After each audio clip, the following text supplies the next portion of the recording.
50 से 100 करोड़ में बनी एक ऐसी फिल्म स्त्री 2 जिसमें कोई भी बड़े एक्टर नहीं है। भाई किसने सोचा था कि वो प्रभास के बाहुबली 2, रॉकी भाई के KGF 2 और SRK के पठान जवान का बॉक्स ऑफिस रिकॉर्ड को भी बीट कर देगा। कोई सपने में भी नहीं सोच सकता भाई, क्योंकि हमारे यहाँ आज भी स्टार पावर से मूवी चलती है। तो इतने बड़े बड़े स्टार के रिकॉर्ड तोड़ना मजाक है क्या? लेकिन स्त्री 2 ने कर दिखाया भाई। हिंदी नेट कलेक्शन में इसने पठान जवान, बाहुबली 2, KGF 2 सबका रिकॉर्ड को तोड़ दिया है और आज इंडिया की सबसे ज्यादा कमाई करने वाली हिंदी फिल्म बन चुकी है। ये ऑडियंस का पावर है भाई, सबको ये मूवी पसंद आ रही है। तो सोचो मेकर्स ने इसे कितना ध्यान से बनाया होगा, बहुत ध्यान से भाई। इसका छोटी से छोटी डिटेलिंग के ऊपर भी ध्यान दिया गया है और ऐसे ही कुछ डिटेलिंग को हम स्त्री 2 OTT में आने के बाद देख के नोटिस किया, जिसके ऊपर की आज हम चर्चा करेंगे। इसलिए अगर स्त्री 2 ने आपको एंटरटेन किया है या आप स्त्री 2 के बारे में और ज्यादा जानना चाहते हो तो भाई ये वीडियो को बिल्कुल भी मिस मत करना, क्योंकि इसके बाद आपका मजा डबल होने वाला है। तो फिर देरी किस बात की भाई, चलो अब वीडियो को स्टार्ट करते हैं। Calm down.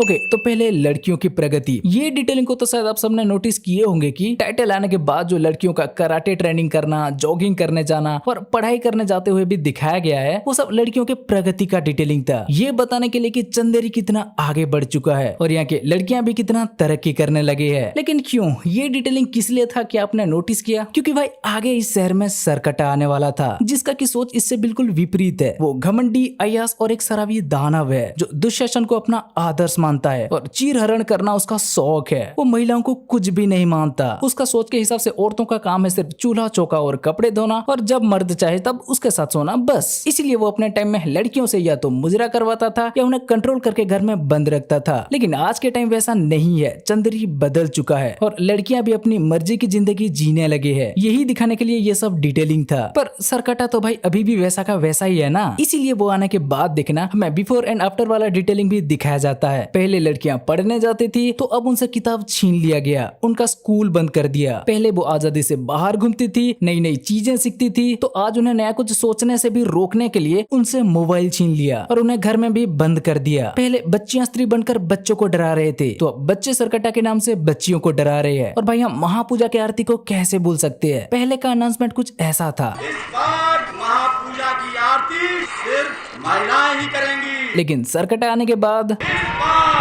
महापूजा की आरती सिर्फ पुरुष ही करेंगे। भाई मतलब सरकटा का जैसा सोच था, हरकतें भी वो बिल्कुल वैसा ही कर रहा था। लेकिन अब सोचने वाली बात ये है कि भाई वो आधुनिक सोच वाली लड़कियों को ही क्यों उठा रहा था, बाकियों को क्यों नहीं? तो भाई इसका डिटेलिंग हमें इंटरवल में देखने मिलता है, जहाँ सरकटा स्त्री की स्टेच्यू तोड़ता है। ये इंडिकेट कर रहा था कि सरकटा का ईगो को ट्रिगर करने वाली स्त्री थी। हाँ, मतलब सरकटा का सोच जैसा भी हो वो तो था ही, लड़कियों का काम चूल्हा चौका, मुजरा या पुरुषों की जरूरतों को पूरा करना है ना। पर वो पहले आधुनिक सोच वाली लड़कियों को टारगेट नहीं कर रहा था। स्त्री से मिलने के बाद उसके अंदर ये बदलाव आया, क्योंकि तब स्त्री ही पहली ऐसी आधुनिक सोच वाली लड़की थी जो तवायफ होने के बाद भी गलत काम छोड़कर प्रेम विवाह करने जा रही थी। फिर इससे सरकटा को हार्ड हुआ, वो स्त्री को मार दिया और उसके बाद स्त्री के ही हाथों वो मारा गया। इसीलिए वो आधुनिक सोच वाली लड़कियों को टारगेट करता है, क्योंकि एक तो उसका ईगो है और दूसरा डर भी कि अगर सारे लड़कियां ऐसे सोचने लग जाए तो पुरुषों के लिए खतरा हो सकता है, जैसे कि वो खुद एक स्त्री के हाथों मारा गया। तो हाँ, यहीं से उसके अंदर आधुनिक लड़कियों के प्रति गुस्सा भड़क उठा और उस गुस्से के अंजाम हम इस सीन में साफ तौर पर देख सकते हैं। सरकटा स्त्री की स्टेच्यू तोड़कर स्त्री की सर पे खड़ा है। भाई ये स्त्री की वजह से ही चंदेरी से सरकटा चला गया और सरकटा जाने के बाद उसका सारा नियम भी, जिसके वजह से आज चंदेरी की लड़कियों के सोच में भी बदलाव आया है। तो वो पहले किसे टारगेट करेगा? उन सारी आधुनिक सोच वाली लड़कियों के लीडर को ही ना, जिसे कि आज ये लोग अपना आदर्श मानते हैं। इसीलिए देखना इंटरवल में वो पहले स्त्री की स्टेच्यू को तोड़ता है, उसके बाद बाकी लड़कियों की भी नई सोच का सोर्स को छीन लेता है और जिसके अंदर ऑलरेडी नई सोच जाग चुका है उसे उठा ले जाकर खत्म करने का प्लान बनाता है अपने ही फायदा के लिए। ये सब छोटी छोटी मगर आधुनिक सोच वाली लड़कियों के ऊपर सरकटा का गुस्से की रीजन दिखाने का और उस गुस्से की नतीजा में बिफोर एंड आफ्टर के रिजल्ट दिखाने का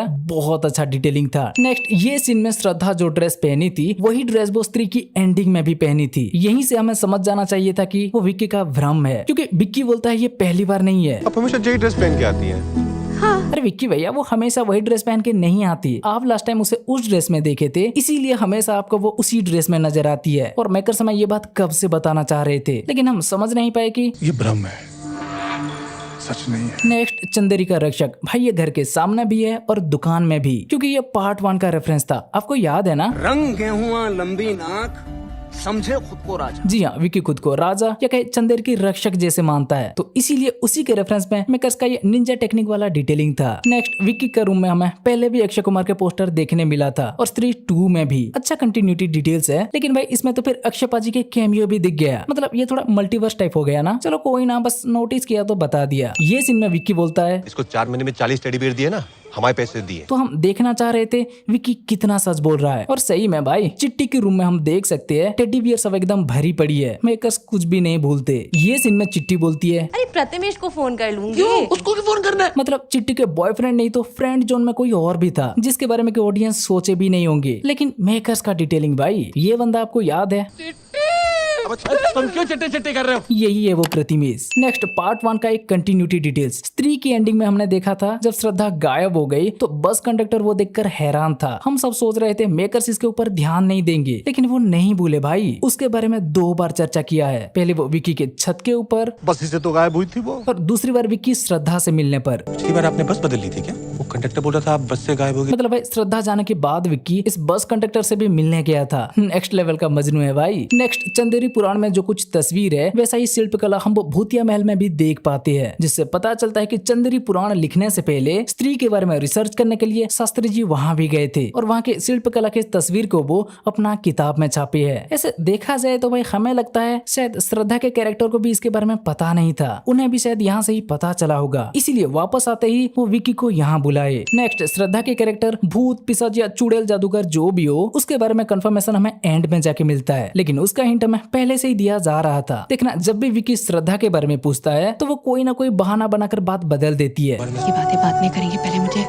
तुम्हें वो बात बतानी है। ऐसा आगे भी हुआ है। कि अभी ये सब सोचने का वक्त नहीं है। और ये सीन में तो भाई वो सेल्फी लेने से भी मना कर देती है। मतलब मेकर्स पॉइंट आउट कर रहे थे कि वापस आने के बाद भी श्रद्धा के कैरेक्टर के साथ कुछ गड़बड़ी है, और वो क्या है ध्यान दोगे तो उसका भी जवाब वो ऑलमोस्ट दे दिए थे। उस बच्चे के बारे में पूछने पर देखना श्रद्धा की एक्सप्रेशन बदल जाती है, जो दर्शा रहा था कि वही असल में उस स्त्री की बच्ची थी। नेक्स्ट, यहाँ गाने के बाद वो श्रद्धा वाली पंखुड़ी विक्की के जेब से निकलना, जो संकेत दे रहा था कि यहाँ विक्की का नाच गाना 100% हुआ था, वो भ्रम नहीं था। इसका मतलब विक्की का वो उड़ना भी रियल था। और मतलब श्रद्धा के पावर से ही सही। अगर ये सच है तो भाई फिर नेक्स्ट पार्ट में हमें सच में विक्की भैया सुपर पावर के साथ दिख सकते हैं, क्योंकि एंडिंग में आपने देखा ना वो पंखुड़ी विक्की के अंदर समा गया और विक्की का बॉडी ग्लो करने लगा। हाँ, पर भाई श्रद्धा अपने पावर से अगर विक्की को उड़ा सकती है तो वो खुद कभी ऐसे स्टंट करते हुए क्यों नहीं दिखी? क्लाइमैक्स में सरकटा से लड़ते टाइम तो स्त्री के जैसे कुछ पावर दिखाना चाहिए था ना भाई। ये सोचने वाली बात है। ये सीन में जना भास्कर बोलने ही वाला था पर चुप हो गया ताकि इन सबको पता ना चल जाए। ये सीन के बाद इस सीन में विक्की का हेयर स्टाइल थोड़ा अलग है, पर यहाँ दाढ़ी भी थोड़ा ज्यादा दिख रहा है, क्योंकि इस सीन को पहले भेड़िया की पोस्ट क्रेडिट के लिए शूट किया गया था और भेड़िया रिलीज होने के 8 महीने बाद भाई स्त्री 2 की शूटिंग स्टार्ट हुआ है, तो थोड़ा तो फर्क दिखेगा ही। कुछ नहीं, इसे भी बस ऐसे ही नोटिस किया तो बता दिया। नेक्स्ट, जना जब चंदेरी वापस आता है तो यहाँ देखना विक्की और बिट्टू स्त्री की स्टेचू को प्रणाम करते हैं, लेकिन जना नहीं करता, क्योंकि उसे पता नहीं कि भाई चंदेरी के लोग अभी स्त्री को प्यार और सम्मान देने के लिए चंदेरी में जगह जगह उसकी मूर्तियां स्थापित की गई है। स्त्री के बाद तो उसे उसके माताजी बाहर भेज दिए थे ना, तो अब वापस आकर उसे ये सब समझने में थोड़ा टाइम लग रहा है। आपने इसे नोटिस किया था क्या? नेक्स्ट, इसे तो शायद आप में से भी बहुत लोग नोटिस कर लिए होंगे। स्त्री को ढूंढने जाते टाइम जना जो हेडलैम्प पहना था वो उसने अरुणाचल प्रदेश से लाया था। हाँ भाई, भेड़िया के प्री क्लाइमैक्स में भी आपने देखा होगा जना यही सेम हेडलैम्प पहना था। और भेड़िया की पोस्ट क्रेडिट में जो विक्की और बिट्टू जना को लाने गए थे तो एक्साइटमेंट में वो ये लाइट भी पैक कर लिया था। पैकिंग करना। रुद्र भैया की अनुरागिनी के नाम है शमा और वो डांस करते हैं। उनका एक डांस ग्रुप भी है, लेकिन क्या आपने इनका डांस ग्रुप नाम को नोटिस किया? यहाँ देखो, समा डांस ट्रूप। 2 से 3 सेकंड का ये सीन होगा, इसके बाद और ये वैन दिखता भी नहीं, लेकिन डिटेलिंग के लिए मेकर्स इसे भी नहीं छोड़ा, मानना पड़ेगा। नेक्स्ट, सरकटा लड़कियों को ले जाने के बाद देखना उन्हें टकली कर देता है, क्योंकि मेकर्स इस यूनिवर्स में पहले से दिखाते आ रहे हैं कि स्त्री की सारी शक्तियां उनकी चोटी में होती है। तो भाई सरकटा को डर है कि पिछली बार की तरह इस बार भी वो गलती ना हो। हाँ, मतलब लास्ट टाइम उसने जब स्त्री को मारा तो उसकी चोटी नहीं काटा, जिसकी वजह से स्त्री वापस आकर उसे ही टपका दी, और अब तो ये कई सारी लड़कियों का बलि देने जा रहा है। तो सोचो अगर इस बार भी पहले के जैसे ये सब स्त्री बनकर आ जाए तो सरकटा का क्या होगा? इसीलिए वो लड़कियों को लाते ही पहले टकली कर देता है, और ऐसा उसने श्रद्धा के साथ भी किया था, ताकि इस बार बार दोबारा वो गलती ना हो। और अगर आपने नोटिस किया हो तो ऐसा स्त्री भी करती है। लास्ट टाइम स्त्री सरकटा को मार के यहीं कहीं दफना दिया था, तो वो जाने के बाद सरकटा वापस आ गया। इसलिए इस बार स्त्री सरकटा को खत्म करने से पहले उसका बॉडी को जला देती है, फिर उसका सर को भी काट के भस्म कर देती है। भाई मतलब मेकर्स ने इसमें कितना दिमाग लगाया है ना। नेक्स्ट, आमतौर पर देखना भूतों को हमेशा डार्कनेस के साथ दिखाया जाता है, ना कि रोशनी के साथ। लेकिन क्लाइमैक्स में देखना जब स्त्री की एंट्री होती है तो उसे रोशनी के साथ दिखाया जाता है। और क्योंकि रोशनी अक्सर ज्ञान, शांति और मुक्ति का प्रतीक होता है, तो यहाँ ये रोशनी इंडिकेट कर रहा है स्त्री की मुक्ति की, जो कि फर्स्ट पार्ट में ही विकी के हाथों स्त्री को मिल गई थी। बहुत बढ़िया डिटेल्स था भाई। और यहाँ देखना स्त्री की वो भूतिया वाली बीजीएम भी नहीं है, मतलब है थोड़ा सा लेकिन मिक्सिंग के साथ, जो कि एक इविल जैसा नहीं लगता। हाँ, पर यहाँ आपके मन में ये सवाल उठ सकता है कि भले ही स्त्री को मुक्ति मिल गई हो, लेकिन थी तो वो एक भूतनी ही ना, जैसे कि श्रद्धा के कैरेक्टर भी है। तो जब श्रद्धा के कैरेक्टर यहाँ आधा नर के बिना आ नहीं सकी, तो स्त्री अकेली यहाँ कैसे आ गई? तो भाई आप ये तलवार देख रहे हो, ये गवाह है कि स्त्री पहले भी यहाँ आई थी और सरकटा को मार के चली भी गई थी, तभी तो स्त्री की तलवार यहाँ मौजूद है ना भाई। तो स्त्री के लिए यहाँ दोबारा आना कौन सी बड़ी बात है? ऑडियंस का उस सवाल के लिए मेकर्स का यही जवाब है। और इसके बाद स्त्री और सरकटा के फाइट के टाइम देखना उनके पावर्स के कलर को भी दिखाया है ब्लू और रेड के साथ, जिसके बारे में हम 1000 बार बात कर चुके हैं। ब्लू मतलब अच्छाई और रेड मतलब बुराई, लेकिन ये कलर डिटेलिंग भी भाई अच्छा था। वैसे अक्षय पाजी के उस लोटा को लेकर रुद्र भैया, बिट्टू, जना और मुंजिया के भी नाम आ रहा है। आपको क्या लगता है किसने ला कर दिया होगा? कोई थ्योरी है तो भाई जल्दी कमेंट करो। कुछ लोग बोलते हैं ना, कोई बड़ा स्टार का रिकॉर्ड तोड़ने के लिए उससे भी बड़ा स्टार या बहुत बड़ा बजट की मूवी होना चाहिए। भाई स्त्री 2 उस बात को गलत साबित कर दिया और दिखा दिया कि जब कंटेंट असली और दमदार हो तो वो कुछ भी कर सकता है, फिर चाहे उसमें कोई बड़ा स्टार हो या ना हो। लेकिन मेहनत तो भाई मेकर्स ने बहुत की है। ये तो बस कुछ ही डिटेल्स था और पता नहीं मेकर्स से कितने सीक्वेंस में कितने सारे डिटेल्स भर भर के डाले होंगे, पर हमने तो भाई इतना ही नोटिस किया। अगर आपने इसके अंदर ऐसा कुछ नोटिस किया है तो हमें कमेंट करके बताओ। तो भाई बस ये था ओटीटी में आने के बाद स्त्री 2 के ऊपर एक स्पेशल वीडियो। अब अगर आपको ये वीडियो अच्छी लगी हो तो वीडियो को लाइक करके अपने दोस्तों के साथ शेयर करो और चैनल को सब्सक्राइब नहीं किया है तो भाई सब्सक्राइब कर लो।